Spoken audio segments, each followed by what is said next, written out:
गणेशाच्या मूर्ती आपल्याला या ठिकाणी पाहायला मिळतात। महागणपती तर तुळशीबागेमधील महागणपतीची ही मूर्ती आपण या ठिकाणी पाहतोय। तर तुळशीबागेमधून सुद्धा मुख्य सभा मंडपाच्या बाहेर आता पडलेले आहेत आणि अगदी थोड्याच वेळात विसर्जन मिरवणुकीला जे आहे ते सुरुवात होते।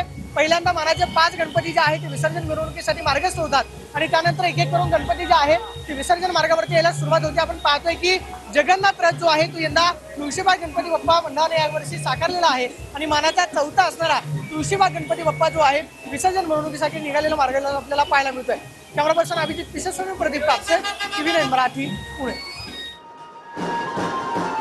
ती म्हणजे तुळशीबाग सार्वजनिक गणेशोत्सवाचा गणपती, त्याची ही मिरवणूक आता या ठिकाणी निघालेली आहे।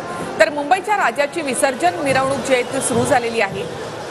महादेवाच्या स्वरूपातील ही मूर्ती आपण या ठिकाणी, चतुर्भुज अशी मूर्ती आपण या ठिकाणी पाहतोय।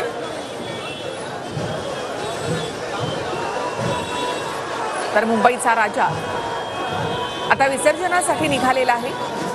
मुंबईमधल्या या मिरवणुका सकाळी जरी सुरू होत असल्या तरी विसर्जन होता होता रात्री उशिरापर्यंत हा सोहळा सुरू असतो।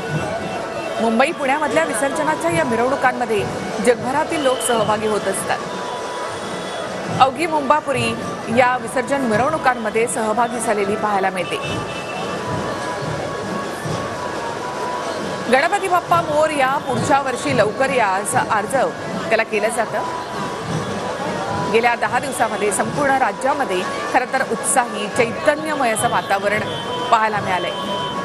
निर्विघ्नपणे हा संपूर्ण सोहळा जो आहे तो पार पडलेला आहे आणि विसर्जनाच्या मिरवणुका म्हणजे मुंबईमधला हा खरं तर या सोहळ्याचा अत्युच्च असा क्षण असतो।